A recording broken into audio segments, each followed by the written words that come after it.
Well, so today we're going to talk to you about the upcoming Auto Expo. Well, it's not called the Auto Expo now, but the Auto Expo is part of the Bharat Mobility Show 2025. Yes, the Bharat Mobility Show will host the Auto Expo as well as the component show within itself. So the Auto Expo will be held at the erstwhile venue, the older venue, Pragati Maidan. It's not called Pragati Maidan anymore.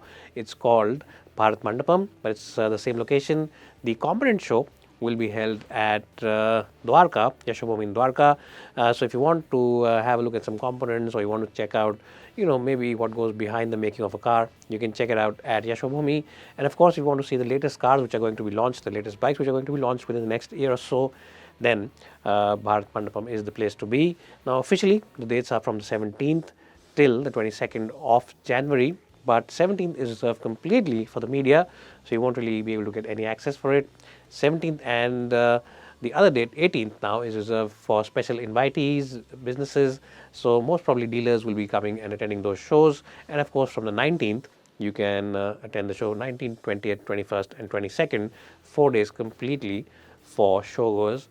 So let me tell you about one of the biggest car launches or the biggest showstoppers which are going to be there.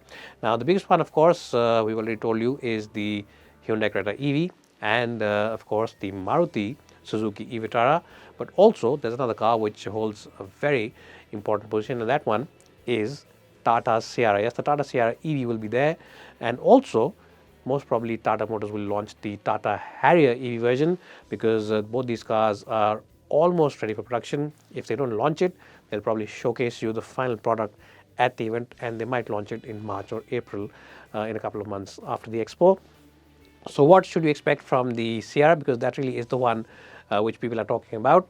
Well, the Sierra will have very similar and boxy looks to the original, which was launched in the 90s. So a lot of 90s kids will really go for this car and really have a keen interest in this car, because when 90s kids were in school and in college, they really did lust after this big and macho and boxy SUV, and that's exactly what Tata is doing with the new one as well. The styling at the front has the daytime lamps in that LED, and of course you can also get the main lamps towards the lower part of the bumper. You also get wheels which are aerodynamic in nature, because of course it is an EV, so you get low resistance tires as well. Most likely when it's launched, it will come with 18 or 19-inch wheels. The details are still not out, but that is something that you can expect. Now, in terms of the overall cabin, the window treatment at the back is the similar style that you saw on the original Sierra. So you get that big and boxy and very square window line at the back, but the back doors are not sealed. Yes, that was the original Sierra's biggest fault, biggest problem, because there was no entry from the back. You had to get inside from the front, and in case the AC conked off, then you were toast inside the car.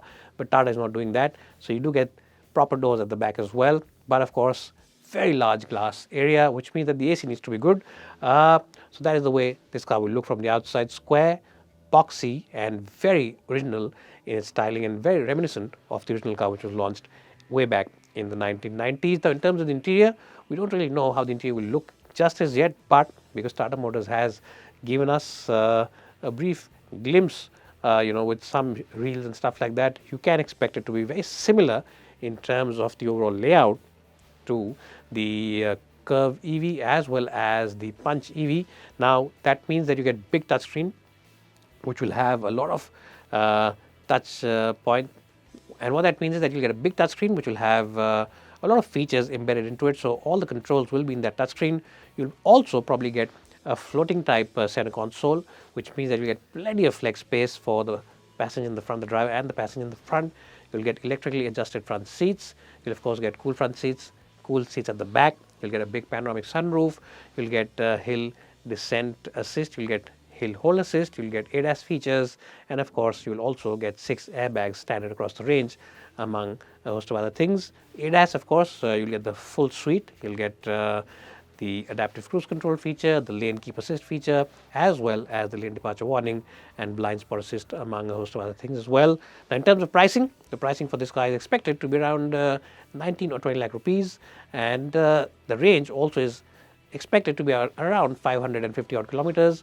The battery pack should be bigger than the battery pack on the Tata Curve, so expect it to be around 60 kilowatt or 65 kilowatt, and you can also expect another battery pack which will have better power as well as more range. So I think the power output is still the details haven't come out, but we expect it to be around 170 or 180 bhp overall, and torque also should be in excess of 250 newton meters. But these of course are figures which we are estimating because the details are still very sketchy. Tata hasn't officially revealed any dates for the launch, but when it is launched, it will have a lot of competition. It will have the likes of the Creta EV because that will be launched at the expo. It will have the likes of the Vitara EV because that will also be launched by March or April. And of course, Mahindra's own electric cars have also caused a big stir in the market. So Tata won't really have it easy with the all new Harrier and the Safari. So Tata won't have it easy with the all new Sierra E when it goes on sale, but Tata being Tata will definitely make the most of it. And also remember that this is made on an all new platform, the Active.ev platform, which means that space, comfort as well as overall ride quality will be amongst the best. What do you have to say about this car, and what do you think the pricing should be?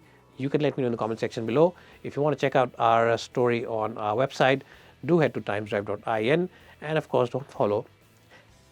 If you want to check out our story, then please do head out to our website timesdrive.in, and of course don't forget to follow us and subscribe to this channel. Thanks guys for watching.